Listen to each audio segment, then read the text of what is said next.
If you have an unhealthy conversation, it's not awkward at all, right? You get mad and angry and somebody slams the door and walks out. It's pretty clean. It's done. It's over. Okay, we're done talking. It has this nice, clean finish to it. If you're doing it right, you're going to be awkward and you're like, I think we're good. Are you good? And you just keep checking in with each other and you keep going. So you're going for those awkward conversations.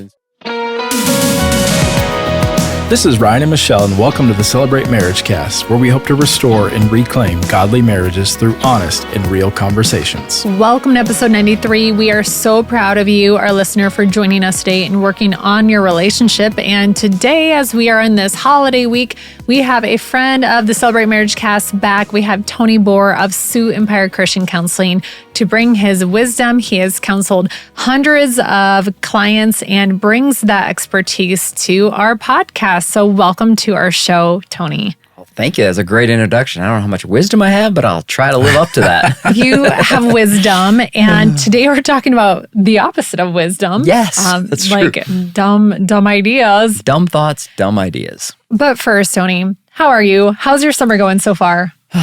Going really fast. You think about it, it's the 4th of July here pretty quick, and it's kind of the traditional summer's half over, and no complaints, going good, playing we soccer. We shouldn't even say that. Summer, no. Staying outside, but it's going fast. Yeah. Plenty of summer left, though. Is the summer half full or half empty? It's half I'm an full. optimist, so it's always half full. All right. Yeah. Summer highlights so far, Tony.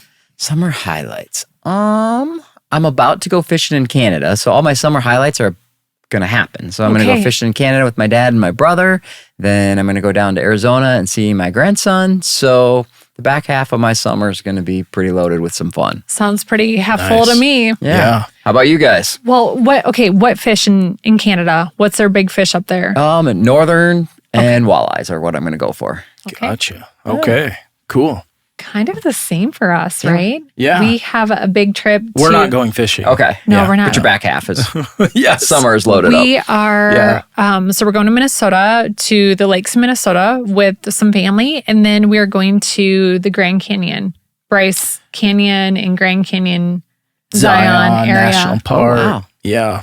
There's a big hike that we're potentially planning on doing. It looks kind of scary, so I actually don't know if we're doing it or not. But we legit need, if you have been to Angel's Landing, is that what it's called? Yeah, that's what it's called. In the, Bryce Canyon area, let us know for real if Ryden should do it. At that point, you will be 10 months post ACL surgery. Yeah, it's a little scary to think about. I think it's a pretty technical thing. I mean, it's not like I'm not rock climbing, but my balance isn't great. So Tony, this is what I heard. Last week I was at a meeting and one of my board members had done this, and she said there are parts of the trail that are this narrow, and she held her hands out and it was probably 18 inches, the distance the part where you kind of look over and you're she don't said fall? There's a chain on the rocks that you have to hold and you have to shimmy along. That sounds unsafe. That sounds really unsafe. I don't think I like anything about this. You know It's what an that adventure. sounds like? Sounds like a dumb idea. Sounds like a dumb idea. That's a great segue. I don't know. I think it might be a dumb idea. I don't know. Yeah. I definitely want to hear the update either way, how it goes. Yeah. Well, we'll see. I don't know. I'm pretty nervous about it, but Well, if anyone's done it, let us know if it's wise or not. So today, that's a great segue, Ryan. Yeah. Take us to the show.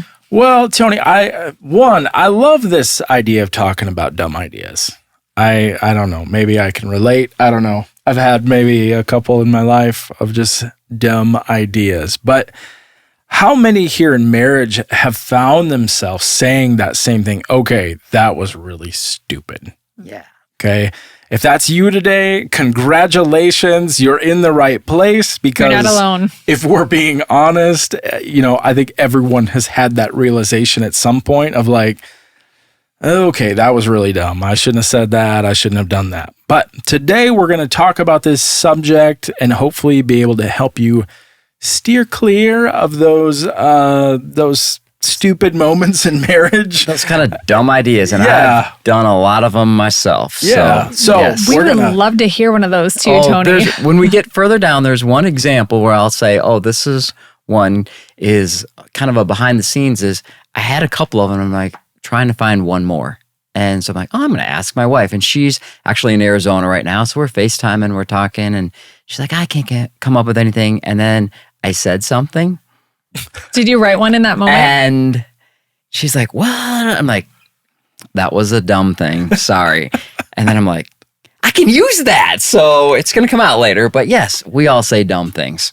I think we have an example for the second scenario you're going to give it to. So we'll throw a story in there as well. So we have plenty of dumb ideas today. Dumb ideas. Yeah. And hopefully nobody is creating any more fresh dumb ideas on this holiday week. We were talking before the show that, hopefully there's nothing like, lighting a bottle rocket from your hand or anything like that. We hope that you have a safe week full of smart ideas. Correct. Yeah.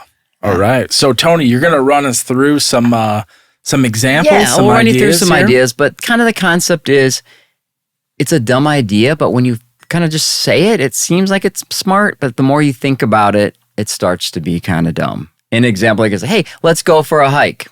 Okay, that sounds kind of cool. You're like, well, we might be going on a hike right where there's a really thin thing and we might fall over the edge. Okay, let's slow down and think about that. Same thing with these ideas. They sound really nice, but if you slow down and think about them, they're not very smart. And the first big one is I'm not going to tell him or I'm not going to tell her.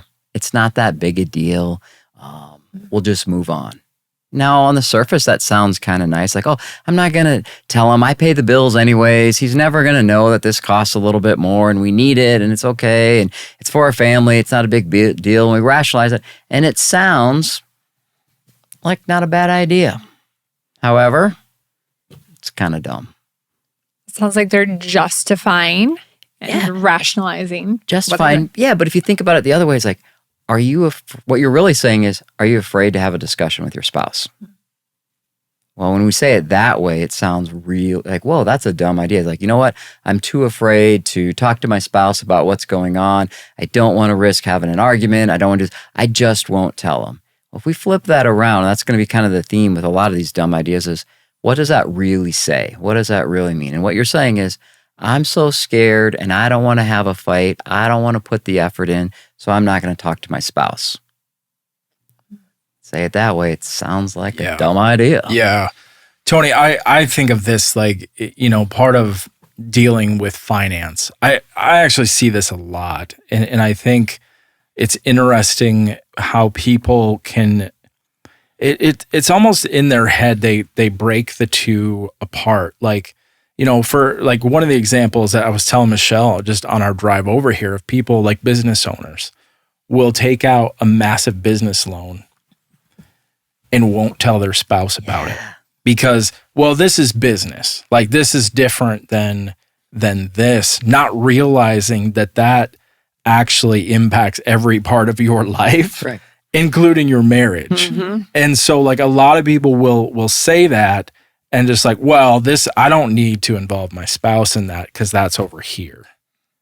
And, I actually see that a lot. Yeah. It's like, oh, I'm going to put our house up for collateral, but I'm not going to tell the people living in the house. Right. Not a good idea. Right. Yeah. Yes. I don't know what, like money in particular seems to bring that out. I don't know. I mean, that's something that I see a lot. Yeah, you see that. What brings it out is if it's work and effort. Oh, I have to take some time. I have to explain it. I have to let them know. And it may all be a really good, sound financial decision. But if you don't want to take the time and the effort to explain it to the people, or your spouse, there's kind of a big warning sign. There's like, okay, there's something else going on. Yeah. Why aren't you willing to put that time and effort in to talk to your spouse? Because if it is a good idea and you believe in it, you should be able to share that. And so we kind of minimize it and we just make it small and just go, well, it's not that big a deal. And I think those are opportunities for vulnerability. And we talk about intimacy being into me, you see, not just physical intimacy, but that's creating relational intimacy and vulnerability. If you can go to your spouse and have that conversation, that strengthens your relationship. If you're able to say, hey, things are tough at the business right now. Here's what I'm thinking. Your spouse might have some great ideas too. Mm-hmm. Yeah, absolutely. Yeah. That's a good one, Tony. Okay. You're already smiling. Yeah. Dumb idea number 2 is I want to do something with my spouse, but they're kind of busy, so I'm not going to say anything. And I cannot tell you, one, I've done this one many times, but how many times I'll hear that in therapy is the guy will be saying, man, I'm sitting downstairs. I wish my wife would just come down, sit next to the couch, watch the basketball game with me. I just wish she'd spend some time with me. All right. And then I'll hear her go, I'm sitting upstairs. I'm just kind of on my phone. I really wish my husband would come up and just sit by me and spend some time with me. Got two people wanting the same thing, but they don't go there. So they make this, and this one is kind of a dumb idea, but it's made out of like noble. It's like, I don't want to bug them. I don't want to do anything, so I'll just take one for the team and be quiet. Tony, is this one of those times where you just change the names and examples to protect someone's privacy? This one is yours? Okay. I think that we can relate to that. That's probably our dumb idea where I will sometimes get work emails and I don't know why. It's something I'm working on, but I'll be responding at night or trying to catch up. So there have been times where I'll be in the kitchen or the dining room working away and Ryan will be in the living room, and we've shared that this is an area, he's working on too. So it's a big issue. Watching your dog videos on YouTube. So anyways, I'll look out in the living room and I'll, this happened a couple of times I can remember, and I'd be like, oh, he's just sitting out there like, oh, he's just on YouTube. And then I'll get frustrated and keep working. I'm like, well, if he's going to sit out there and just watch dog videos, then I'm just going to keep working.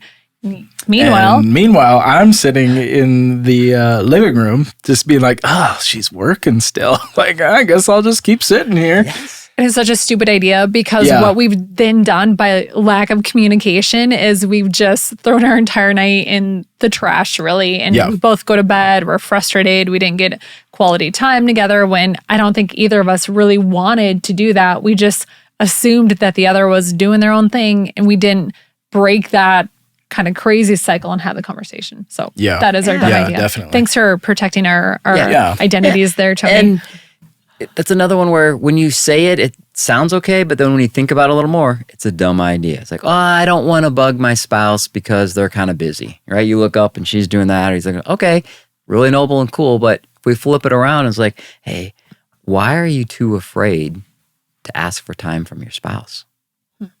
Right? We make it a little more powerful, a little more, have some feelings. And there's like, well, I guess I shouldn't be. Right? What's the problem? What's the danger? And so there's just those little things where you don't put the work in, you don't put the effort in, you don't take the risk, the vulnerability of like, hey, can you do something with me? Because your wife may go, oh, I got 10 more minutes and then I will be. Okay, well, I don't want to I'll just let her be. But that can kind of hurt. Or the same thing, can I just quick finish this video?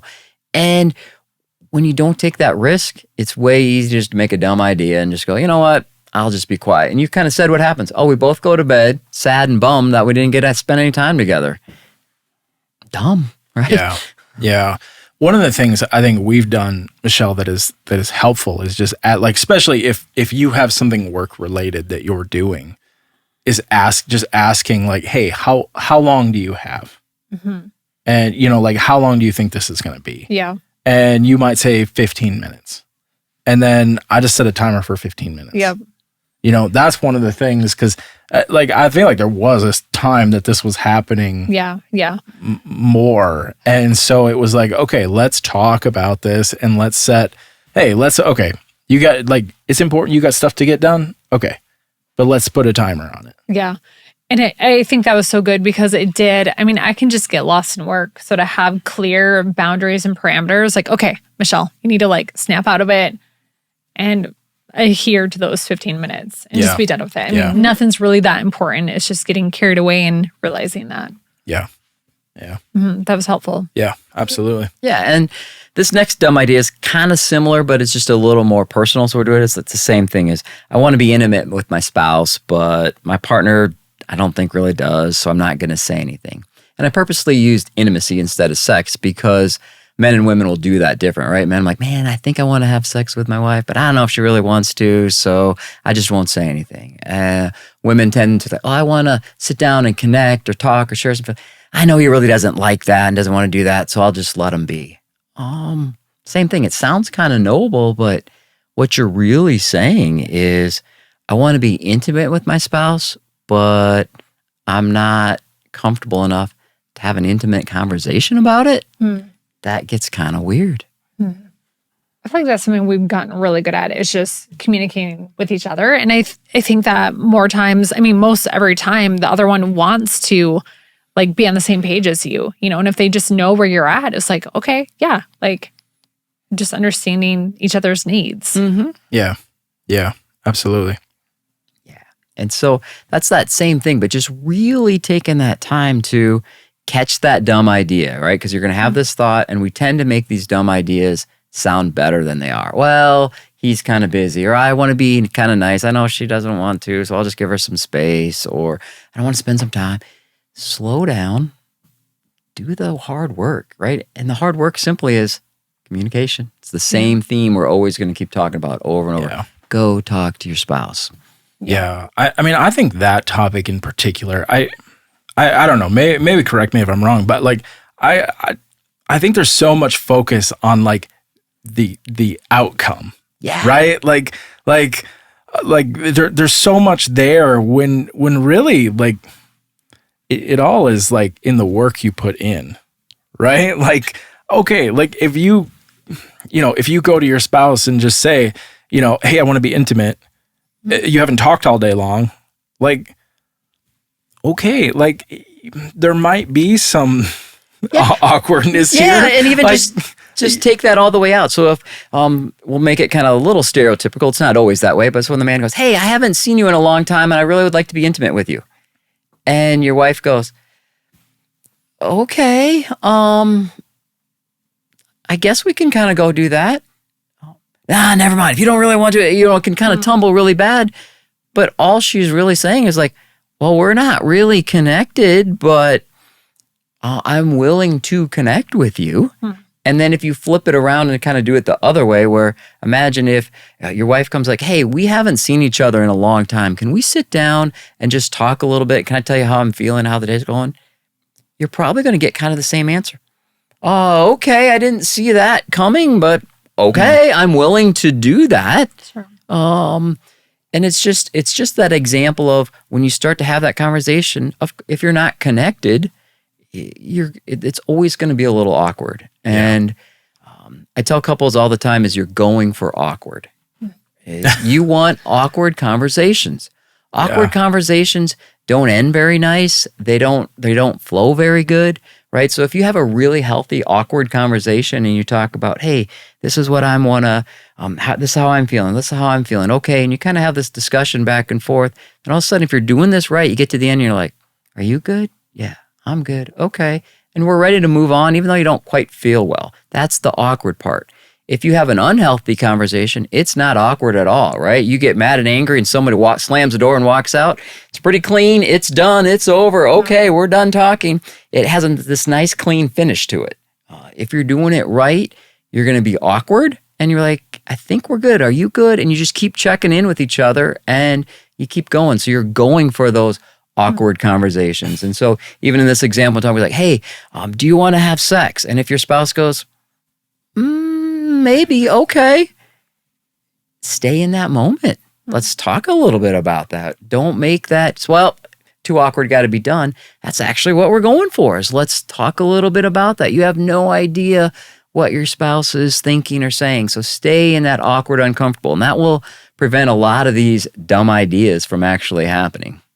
I think an awkward conversation is better than no conversation. And for me, I want Ryan to be able to articulate his needs to me because I want to also be able to meet those. I don't want to give a foothold for sin or temptation or anything. So if he's feeling a certain way or I am, like we want to be able to meet that physical need for one another. So I think that conversation is so important because if you just push it aside, like you're still going to feel like that the next day and the next day, so it's like, I just think it's so important.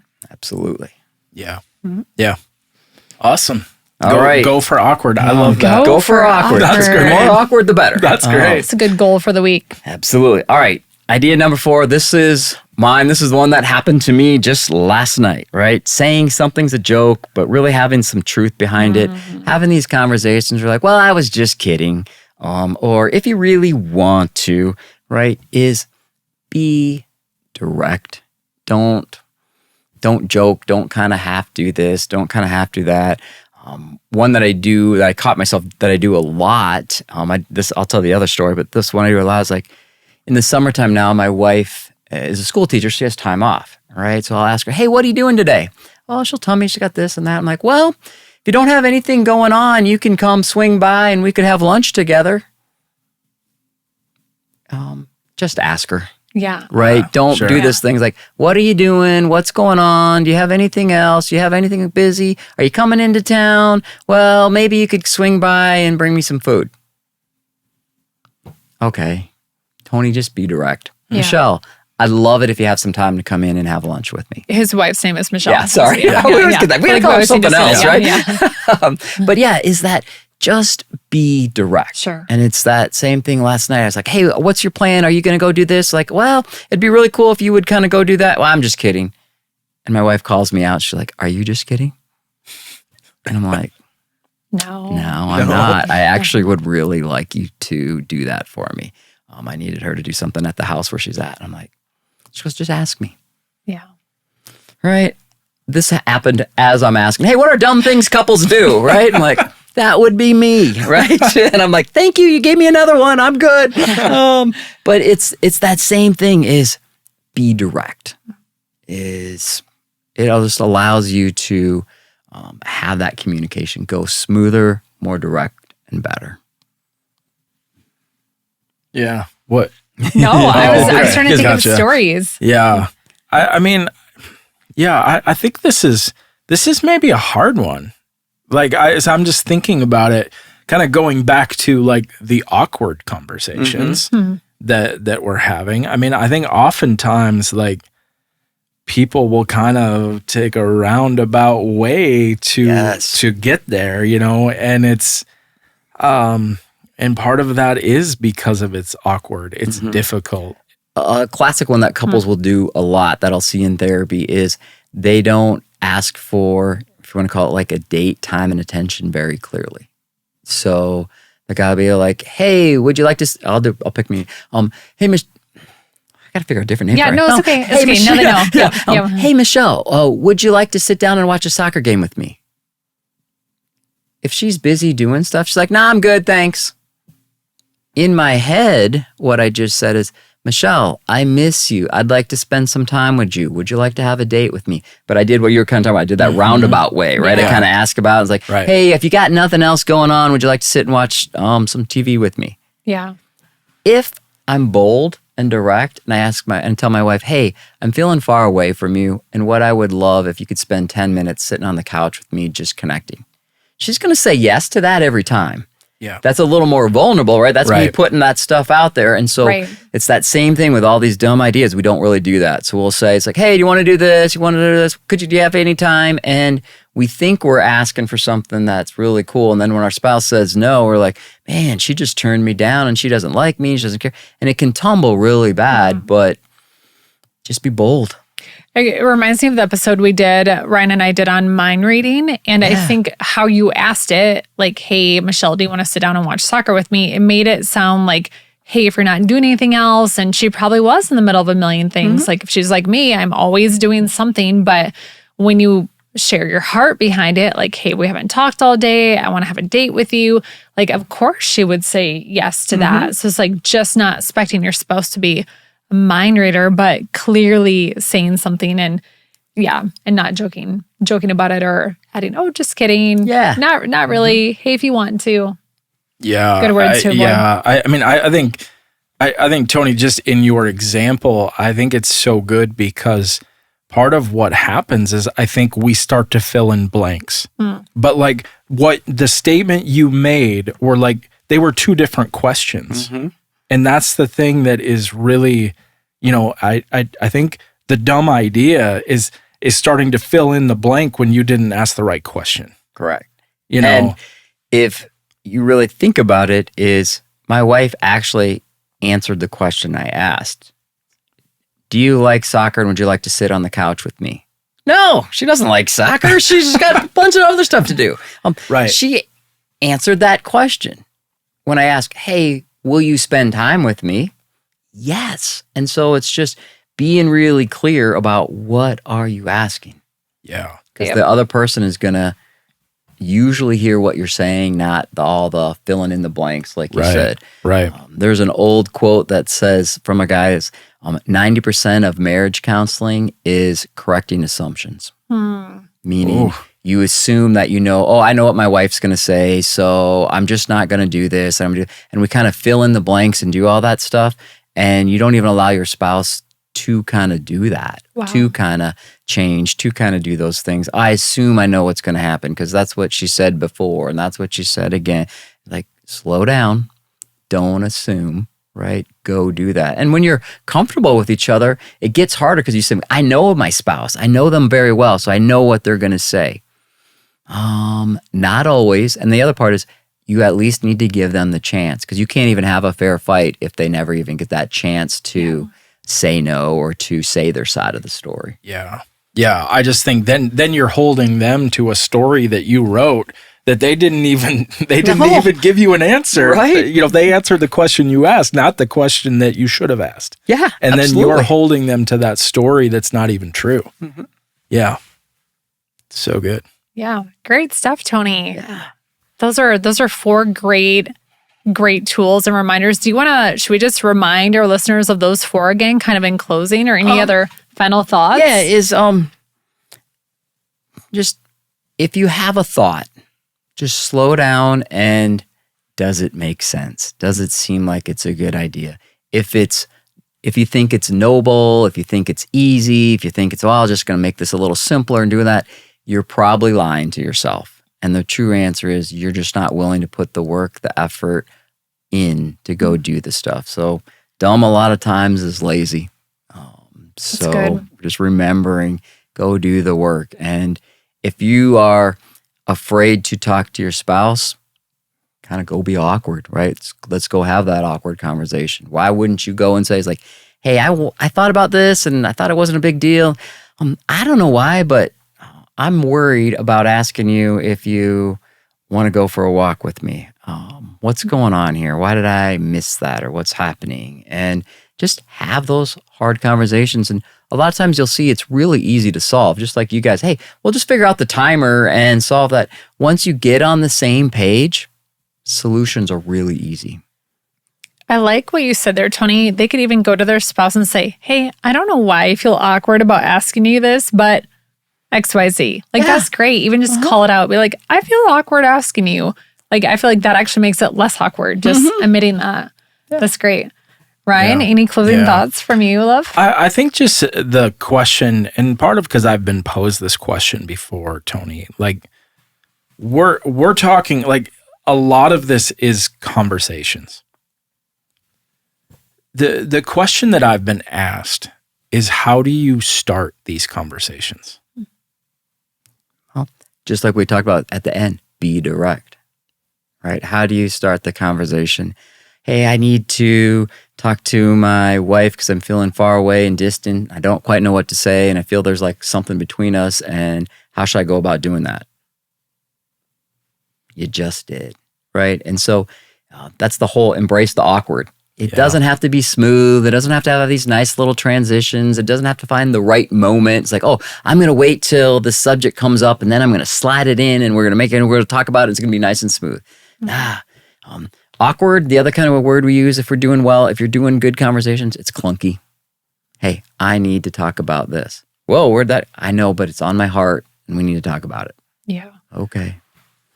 I think too, if you're feeling that like gut, if you feel it like in your gut and your heart, I believe that that's the Holy Spirit like prompting you to do that. If there's something even after listening to the show where you're feeling convicted of something, that is the Holy Spirit putting that on you. So just going to your spouse, praying before the conversation, praying that God would give you the words and just following your heart with that. I mean, if you love your spouse and your true goal is like a closer relationship with them, the words that you say will be right. Yeah. Just as I said the question, it's like the answer came to me of also don't write out their response before they have a chance to respond. Right. I think a lot of people play that up in their mind of like, I'm going to ask this really awkward question. My spouse is going to blow up about it. Well, you don't know that. You don't know if they will or not. Yeah. And don't write that in when you don't even know. And in therapy session, what we'll say is like, okay, cool, do that, because let's say in this scenario, if you bring that up and Michelle does blow up, cool, now we can talk about her blowing up. But if you never do that and you say, well, I think Michelle's going to blow up and I've never talked to her about it and I won't, I'm like, we can't work on anything because there's nothing there. Right. If Michelle, you might not blow up and it's like, whoa, okay, well, here we go. But even if it goes the way you think, now we can at least talk about the blow up. Now Michelle gets to say, here's why I'm blowing up. Here's the part you're missing, buddy. And here's my side of the story. And now we can get a couple steps. But if we don't ever get that far, and it's like, well, I'm not even going there. I'll just keep it to myself. Nobody wins. Yeah. I think we're reading through the Proverbs right now, and there's a verse from, I think it's Proverbs 16, verse 18. Let me double check because I had it pulled up for the show. I thought I had it pulled up. Proverbs 16, verse 18, pride goes before destruction and a haughty spirit before a fall. And I think of that, like not bringing the conversation up is kind of prideful too. Yeah. And that does happen before the fall. So just have the conversation. Yeah. Well said. Tony, great show. Thank you so much for being here. You're off the hook. We are actually out of mystery questions. So the only mystery question I have, Tony, is the show is going to air right after we are taking a trip to the CONCACAF Gold Cup. What teams are going to be in the quarterfinals? Do you have any guesses early on? And then our listeners can tell us who's... They're going to hang in there. Okay. Canada. All right. Honduras. Really? They didn't play that great. They're coming back. Okay. All right. And got to do Mexico, of course. Okay, so they're playing the weekend prior to this airing, so you guys will be able to tell us. You'll be able to know if Tony's predictions are right. So you said USA. There's got to be some more. More what? In the quarterfinals. Oh, there'd be 8. There'd be 8. Oh, man. So that's a lot. Well, so you're thinking those 4 are for sure going to make it. Mexico will be in. Yeah, so we'll just do those 4. All right. So we'll have Plus one Mexico. crazy one of Honduras.